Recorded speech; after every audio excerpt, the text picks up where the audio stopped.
It is not easy to be a woman anywhere in the world, but in many Muslim countries, women's lives are marked by strict rules, profound inequality, and constant surveillance. While in many corners of the planet, discussions revolve around equal pay or the right to one's own body, in much of the Islamic world, debates are still about being able to leave the house without a man, being able to study, being able to drive, or being able to choose whom to marry. Women's bodies become a battlefield. Simple behaviors, such as laughing in public or showing one's hair, are subject to severe rules, punishments, and even violence. Often, all of this is disguised as tradition. But deep down, what exists there is a mechanism of control. And what is most striking is how these rules change from country to country, creating different realities, but always difficult ones. Today on Bello Mundo, we're going to dive into this harsh reality to understand what it really means to be a woman in Muslim countries. Number 1. The setback after the Islamic Revolution. To understand the situation of women in Muslim countries today, we need to go back in time and look closely at a key event, the Islamic Revolution in Iran, which took place in 1979. Until then, Iran was ruled by Mohammad Reza Pahlavi, the so-called Shah, which is the Persian title equivalent to king. The Shah was an ally of the United States, wanted to modernize the country at any cost, and saw Western culture as a model to be followed. In the 50s and 70s, the country underwent a rapid process of westernization. The urban elite wore European-style clothing. Women wore miniskirts on the streets of Tehran, attended universities, and got jobs in the public sector. During this period, the regime created laws encouraging female participation. In 1963, for example, women won the right to vote. They were even elected to parliament, thanks to the mobilization of groups such as the Women's Organization of Iran, which was a progressive and pro-women's rights entity. However, this package of modernity did not please everyone. Part of the population, mainly in the more religious interior, saw this advance as an offense to Islamic values, and the trigger came precisely from the veil. The Shah had banned the use of the hijab in public buildings, and this was seen by many as a direct attack on Islam. This discontent exploded in 1979, when the regime was overthrown and replaced by a theocracy led by Ayatollah Ruhollah Khomeini, one of the greatest Shiite religious authorities of the time. Ayatollah is the title given to great scholars and spiritual leaders in Shiite Islam. And Khomeini didn't just want to change the government, he wanted to transform the entire structure of society based on Islamic law, or Sharia. The impact of this on women was brutal. In the first few months of the new Islamic Republic, women's rights were stripped away almost overnight. The minimum age for marriage was lowered to 9. The wearing of the veil became mandatory by law once again. Women now needed permission from a male relative to travel, work, or even frequent certain places. Buses and public spaces were segregated by gender, and to ensure that everyone obeyed, the government created a special force called the Morality Police, responsible for monitoring women's behavior on the streets. A woman's testimony was now worth half that of a man in court. The penalty of stoning for adultery was reinstated, and anyone who disobeyed the new rules could be arrested, whipped, or even killed. In short, Iran, which was moving toward modernization, was halted by a religious regime that turned the state into a guardian of women. And this shift was not restricted to Iran.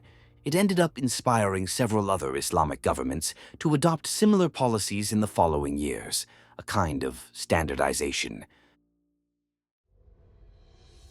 Number 2. Clothing. In several Muslim-majority countries, the clothes a woman wears are not a matter of style. They are a rule imposed, often under threat of imprisonment or violence. The official justification is always the same: to preserve Islamic values. But in practice, this becomes a tool of repression. In Iran, as we have seen, the hijab became mandatory in the 1980s. Women of any religion, from puberty onwards, must cover their hair and wear loose clothing in public. If they show a strand of hair or wear pants considered too tight, they can be fined, arrested, or even assaulted by patrols of the so-called morality police. In Saudi Arabia, the official dress code has always been the abaya, a long black tunic that covers the entire body, combined with a veil over the hair. For decades, anyone who left home without this clothing was approached by agents of the feared religious police. In 2002, a fire at a girls' school in Mecca gained worldwide attention. Agents allegedly prevented the students from escaping because they were not wearing veils, and 15 of them burned to death. This episode shocked the country. In recent years, the Saudi government has relaxed some rules. Since 2019, wearing the abaya is no longer officially mandatory. But in practice, those who appear without a veil still face hostility, and women without hijabs often end up being arrested or threatened. In Turkmenistan, the repression is equally absurd. Women are required to wear long dresses with embroidered pants called balak. No jeans, leggings, or clothing considered too Western. In Afghanistan, with the return of the Taliban in 2021, the burqa has once again become the rule. This garment covers the entire body, including the face, leaving only a small screen over the eyes. Those who fail to comply can be punished, and even male relatives can be held responsible. The cruelest part is that this surveillance of clothing is accompanied by severe physical and psychological punishment. Laws and practices allow women to be arrested, fined, and even whipped if they are considered indecent. Number 3. Civil rights and male guardianship. In more conservative Muslim countries, being a woman means living with fewer civil rights, less legal freedom, and more surveillance than any man. In Iran, even with minor reforms over the years, laws still put women at a clear disadvantage. A man can have up to 4 permanent wives and countless temporary ones. Women, on the other hand, can only marry one man at a time, and if they want a divorce, they must present strong justifications and convince a judge. Husbands, on the other hand, can divorce whenever they want. In court, a woman's testimony is worth half that of a man's. In inheritance, a daughter receives only half of what a son would be entitled to. A widow inherits only 1/8 of her husband's estate, and that is if there are no children involved. Even when married, women remain under male guardianship, known as wali. Until recently, Iranian women needed their husband's permission to obtain a passport or travel. And even today, if they want to study abroad or take their children to another city, they need the formal consent of their father or husband. Guardianship is so deeply rooted that in certain court cases, the presence of a man is mandatory. Without him, a woman's word may not even be considered. Meanwhile, in Turkmenistan, control over women extends to their bodies, the streets, and even behind the wheel. Since 2018, reports indicate that the police have begun confiscating women's driver's licenses, or simply denying renewal. There is no written law prohibiting women from driving, but in practice, being a woman behind the wheel has become a reason for repression. Those who insist may lose their car, their job, or even be arrested. In addition, cosmetic procedures such as false eyelashes, hair dye, and gel nails have been banned. Beauty salons have been fined, raided, and customers taken away by the police. Civil servants and teachers have been made to sign agreements committing themselves not to wear makeup or dye their hair. In short, from the right to divorce to the simple act of driving or dyeing their hair, women in these regimes are treated as eternal minors. Number 4. Forced marriages and temporary unions. If there is one area where women's freedom practically disappears, it is in the field of relationships. In many Muslim countries, women do not choose whom or when they will marry, and often they do not even marry, because that has already been decided for them. Child and forced marriages are still common in rural areas of Afghanistan, Yemen, Pakistan, and parts of Iraq. Girls aged 9, 10, or 12 are given to older men as a bargaining chip between families or as a way to protect their honor. In Afghanistan, families have even sold their young daughters in exchange for dowries to escape hunger. It is a cruel practice, but one defended by ultra-conservative clerics who cite, for example, the early marriage of the Prophet Muhammad. In Iraq, lawmakers tried to pass a law allowing marriages from puberty onwards. Women's groups protested, but the attempt laid bare the risk, using religion as a justification to legalize violations of basic rights. Even where the law requires the bride's consent, the yes usually comes with pressure from the family. In Middle Eastern tribes, girls are offered to settle debts or resolve disputes, as in a system of social compensation. They become bargaining chips, and no one asks if they agree. In Iran, in addition to arranged marriages, there is sihr, a Shiite practice of temporary marriage. It is a contract that can last for hours, days, or months. Theoretically, it serves to prevent sin among singles, but in practice it is used as a shortcut to legalized sexual relations resembling disguised prostitution. All you have to do is pay the dowry, agree on the time, and that's it. The marriage is valid. Afterward, everything is dissolved without inheritance, alimony, or rights. Similar practices exist outside Iran. In Pakistan and Afghanistan, Bad allows girls to be married as compensation for crimes. In Saudi Arabia, there is the so-called mishyar marriage, where a man marries without financial obligations or cohabitation, just to have an extra wife. In all cases, the logic is the same: to give a religious veneer to completely unequal relationships where men decide and women obey.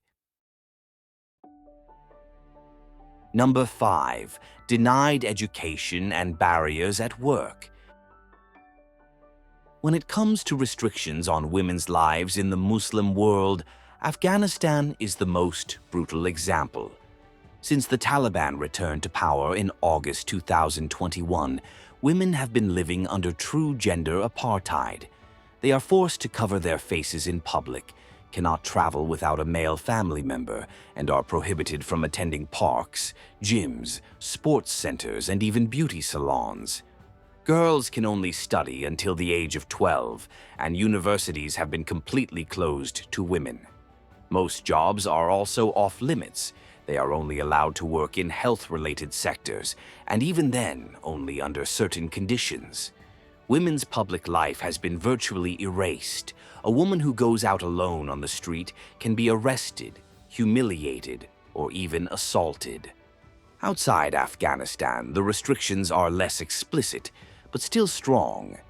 In Iran, for example, women represent more than half of university students. Yes, they study, but working is another story. Only 14% of the workforce is female. Many husbands still have the legal power to prevent their wives from working, claiming risk to family values. And the courts usually agree with them. In addition, women are prohibited from being judges, cannot run for president, and hold very few political positions. Even with a college degree, most stay at home, not by choice, but because of cultural and legal pressure. In Saudi Arabia, the landscape has been slowly changing. Since 2018, women have finally been able to obtain driver's licenses.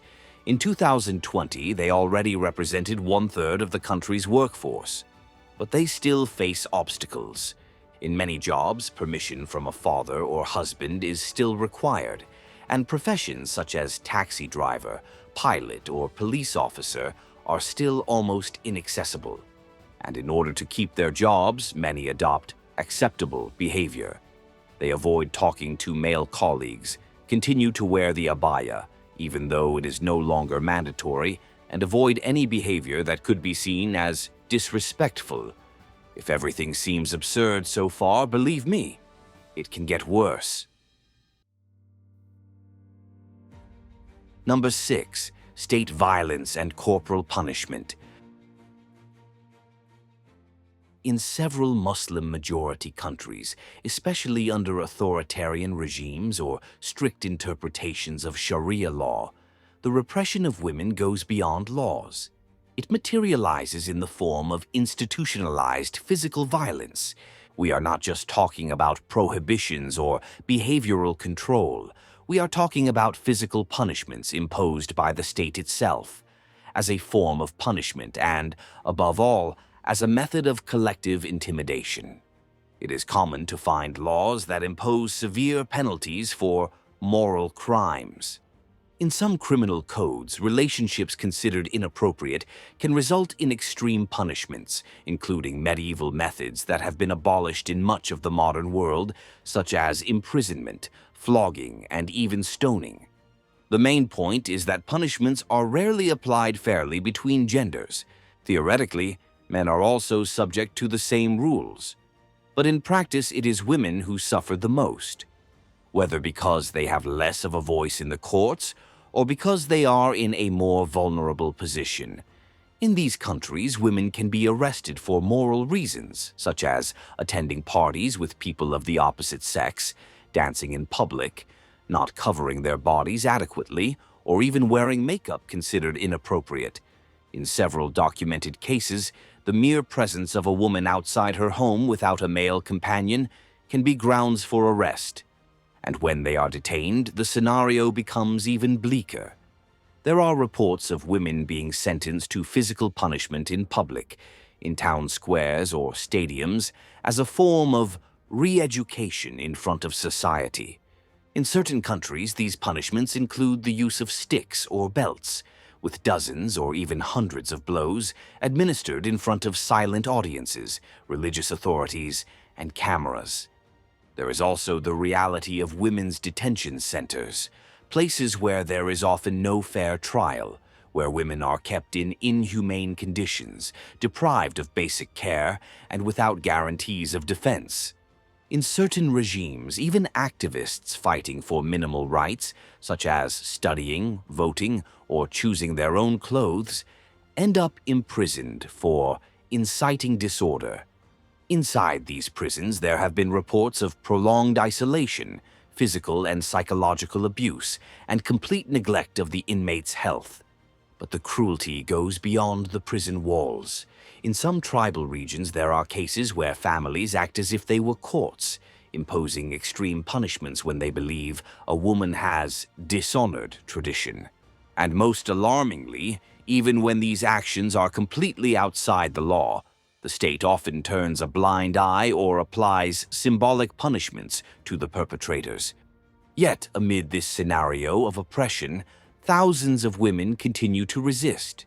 They denounce, they educate, they march, they shout when everything around them tells them to be silent. And that is precisely why the system insists so much on silencing them. Because it knows that, deep down, they are the ones who carry the most dangerous force for any authoritarian regime, the courage not to accept the unacceptable. And you? Were you already aware of this harsh reality faced by millions of women around the world? Tell us in the comments what shocked you the most, or what you think needs to change urgently. And of course, don't forget to subscribe to the channel, activate the bell so you don't miss any new videos, and click on the hype button, which is a new feature here on YouTube that helps our content be more recommended to other people. The more you engage, the more our Bello Mundo can grow and continue to bring stories that almost no one else tells. Support us with a like, share with your friends. See you in the next video.